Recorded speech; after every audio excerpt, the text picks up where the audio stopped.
हिंगोली लोकसभेची जागा ही संपूर्ण महाराष्ट्र आणि मराठवाड्यात चर्चेचा विषय ठरलेला आहे। महायुतीकडनं अगोदर हेमंत पाटील यांना उमेदवारी मिळालेली होती आणि त्यानंतर अचानकपणे हिंगोलीच्या या जागेवरती उमेदवार बदलण्यात येणार आहेत।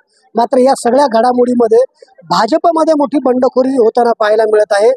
माहूरगडाचे महंत योगी श्याम भारती महाराज यांनी आज अपक्ष उमेदवारी अर्ज दाखल केलेला आहे। आपल्या सोबत स्वतः श्याम भारती महाराज आहेत। आपण हिंगोली लोकसभेमधनं अपक्ष उमेदवारी अर्ज दाखल केलाय, भाजपचे आपण पदाधिकारी आहात।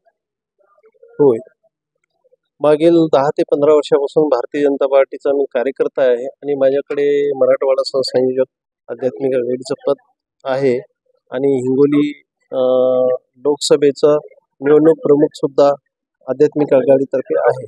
परंतु मागच्या 2019ला सुद्धा मी दावेदारी दाखल केली होती, माझी दावेदारी होती। परंतु त्यावेळेस शिवसेनेसोबत अलायन्स झाल्यामुळे, वेळेवर अलायन्स झाल्यामुळे कदाचित मला तिथे तिकीट मिळालं नाही।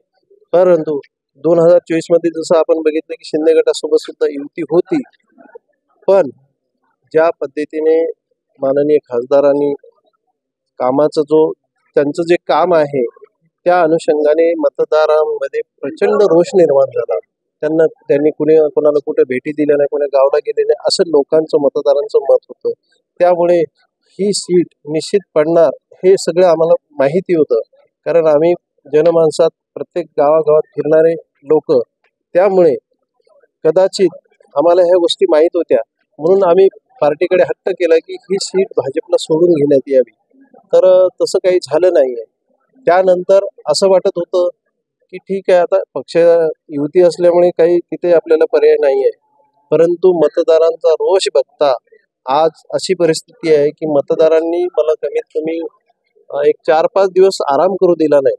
सतत येऊन भेटणे आणि मोबाईलवर बोलणे की काहीही झालं तरी आम्ही यावेळेस चूप बसणार नाही आणि आम्हाला तुमच्या रूपाने लोकसभेमध्ये प्रतिनिधित्व करणारा नेता पाहिजे। म्हणून आज त्यांच्या आग्रहाखातर मी आज लोकसभेसाठी नामांकन दाखल केलं। भाजपकडनं अशी माहिती मिळालेली आहे की आम्ही श्याम भारती महाराजांची समजूत काढू आणि त्यानंतर ते आपला उमेदवारी अर्ज मागे घेतील। नाही, ठीक आहे, हे युतीचा धर्म आहे, परंतु युती धर्मापेक्षाही जीव महत्वाचा आहे। आता तुम्ही म्हणाल की जीव महत्वाचा आहे, जो माझा चाहता वर्ग आहे, मला जो चाहणारा वर्ग आहे हिंगोली मतदारसंघामध्ये, माझ्यात कुठले तरी चांगले गुण असेल म्हणूनच ते लोक माझ्याकडे अपेक्षेने बघतात। त्यांनी मला इथपर्यंत सांगितलेलं आहे, जर का तुमचा पक्ष विचार करत नसेल, तुमच्यासारख्या एक संत लोकांना जर पक्ष फिरवत असेल, तुमचा कुठलाही विचार करत नसेल, तर त्यांच्या पाठीमागे न राहता आम्ही तुम्हाला समर्थन देतो आणि एवढंच नाही, आम्ही धमकी सुद्धा देतो। जर तुम्ही अपक्ष तिकीट आमच्यासाठी नाही, अपक्ष फॉर्म नाही भरला, तर आम्ही आमच्या जीवाचं काही करू शकतो। पण भाजपनं तुम्हाला फिरवत ठेवल्याचा आरोप आहे। कधीपासून तुम्ही इच्छुक होतात आणि भाजपनं तुम्हाला तिकीट का नाकारले? नाही, नाकारण्याचा विषयच कुठे यायला लागला, कारण ही युती आहे। 2019 मध्ये युती अचानक झाली, त्यावेळेस मी आणि ॲडव्होकेट शिवाजीराव जाधव आम्ही दोघंच फ्रंटला होतो भारतीय जनता पार्टीतर्फे। परंतु त्यावेळेस अलायन्स झाल्यामुळे सीट शिवसेनेकडे गेली आणि हेमंत पाटील यांना ती उमेदवारी दिली। पण तुमच्या उमेदवारीमुळं महायुतीच्या उमेदवाराचा विजय धोक्यात येऊ शकतो।